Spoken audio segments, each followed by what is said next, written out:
आज जो है हम लोग जो है पाइथागोरस नियम जो कक्षा 10वीं में जो है प्रत्येक जो है परीक्षा में जनरली पूछा जाता है। तो आज हम लोग जो है पाइथागोरस नियम को सिद्ध करने जा रहे हैं।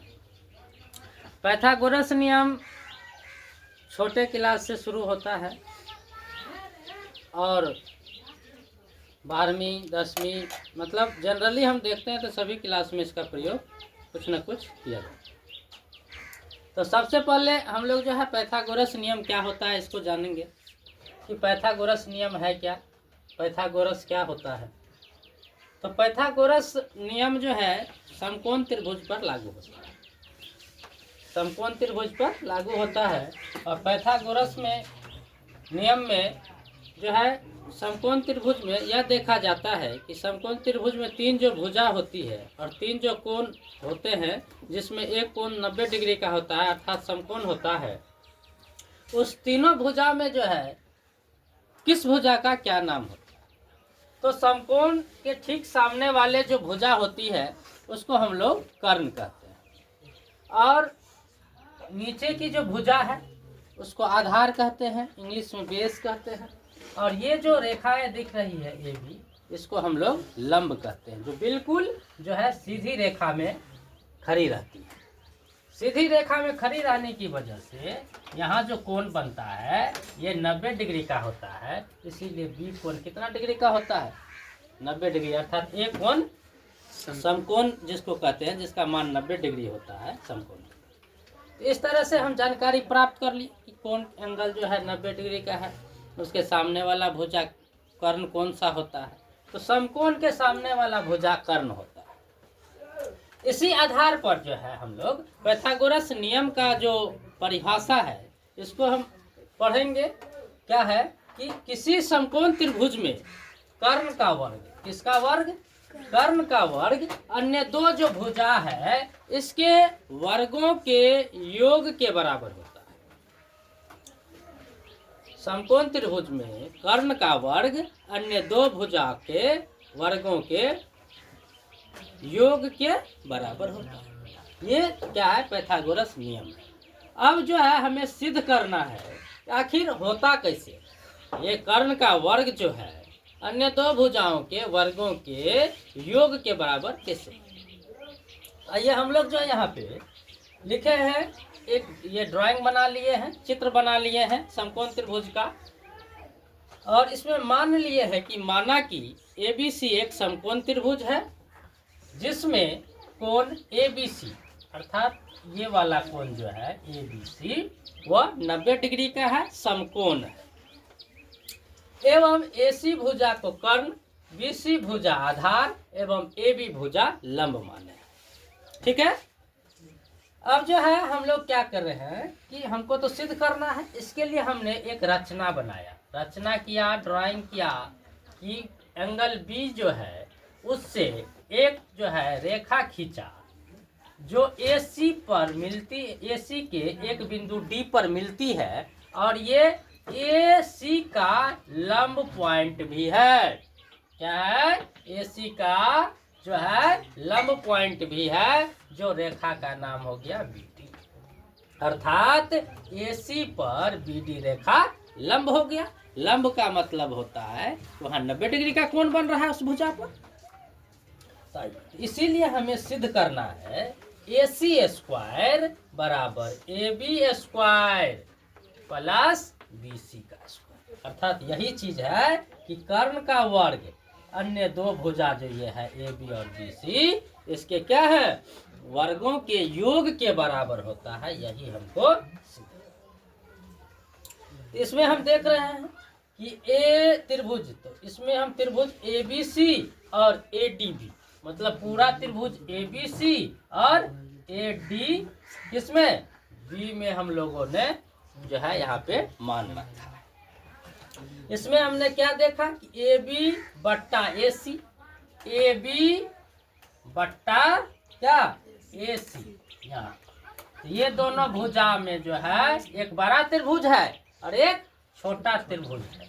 दोनों में हम लोगों ने जो है सर्वांग समता या समरूपता का नियम का पालन करते हुए यहाँ पे जो है इस वैल्यू को रखें।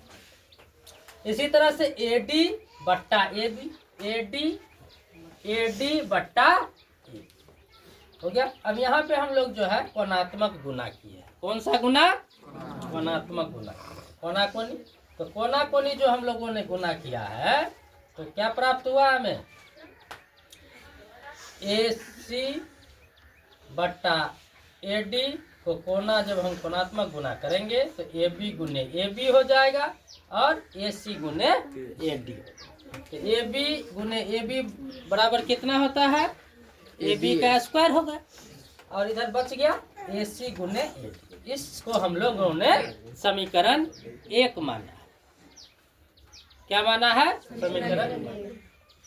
अब इसी प्रकार जो है हम लोगों जो है त्रिभुज ABC पूरा त्रिभुज में और BDC इस वाले त्रिभुज में लिए, इसमें भी उसी प्रकार से समरूपता का प्रयोग करते हुए BC बट्टा AC बराबर क्या? CD बट्टा CD, ये वाला भुजा CD बट्टा BC जो है लिए। इसमें भी कोणात्मक गुना किए तो BC को BC से गुना करेंगे तो BC स्क्वायर हो जाएगा और बराबर में AC गुने CD।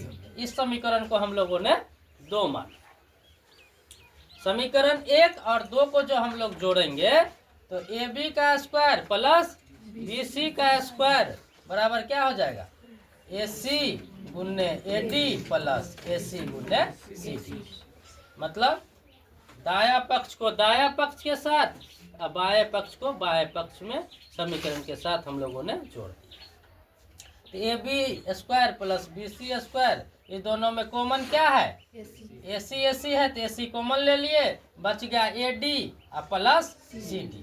तो यहाँ पे देखिए कि AD प्लस CD जो है इस यही भुजा है, AC ही पूरा है जिसको 2 भागों में बांटा गया है। यहाँ पे AD प्लस DC, तो दोनों के जगह पे हम लोग क्या करेंगे? एक ही बार AC लिखेंगे। ये वाला AC और इसका मान AC, तो दोनों AC गुने AC बराबर AC स्क्वायर। इसीलिए AC स्क्वायर बराबर क्या हो गया? AB square plus BC square. अर्थात हम लोगों को जो सिद्ध करना था कि कर्ण का वर्ग, तो यहाँ पे AC क्या देख रहे हैं?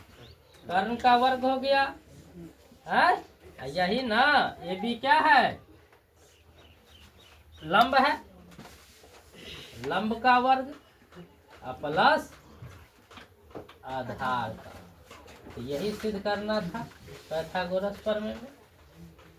तो इस तरह से हम लोगों ने जो है पाइथागोरस प्रमेय को सिद्ध किए और आगे भी जो है इसी प्रकार से हम लोग जो है जितने भी इम्पोर्टेंट क्वेश्चंस हैं या जो परीक्षा में बार बार पूछा जाता है और जो भी महत्वपूर्ण क्वेश्चन है इसी तरह से जो है हम लोग सॉल्व करेंगे और आगे जो भी दिक्कतें होगी उसको हम लोग जो है साझा करके सॉल्व करने का काम करेंगे। इससे पहले एक चीज़ और आज के क्लास में बता दे रहे हैं कि आज के क्लास में हम लोग यह सूचना दे रहे हैं कि टैलेंट एजुकेशन सेंटर के तरफ से टेस्ट सीरीज जो है स्टार्ट किया जा रहा है, जिससे बच्चा को रिवीजन हो सके, विभिन्न प्रकार के प्रश्न का रिवीजन हो सके। सभी विषयों का test series chapter wise start हो रहा है। इसीलिए आप तमाम विद्यार्थी जो इस सेंटर में ऑफलाइन पढ़ रहे हैं या ऑनलाइन पढ़ रहे हैं या जो बच्चा यहाँ नहीं पढ़ के दूसरे जगह भी स्टडी अगर कर रहे हैं तो आप लोग जो है एक बार टेस्ट सीरीज में भाग लीजिए। यहाँ से आपको इस टेस्ट सीरीज के माध्यम से काफ़ी अच्छा अंक प्राप्त होगा। कि रिवीजन जो है सबसे इम्पोर्टेंट है और टेस्ट सीरीज में हम लोग जो है नए नए क्वेश्चन को सीखेंगे, उसका रिवीजन करेंगे। इसीलिए आप लोग से यही कहेंगे कि अच्छा नंबर लाने के लिए और पढ़ने के लिए पढ़ने में शर्म नहीं करना है। आप लोग आइए और टेस्ट सीरीज में भाग लीजिए। न्यूनतम फी पर आपका टेस्ट सीरीज जो है अब से परीक्षा भर तक चलाया जाएगा, जिससे आप लोगों को अच्छा अंक प्राप्त हो सके। धन्यवाद।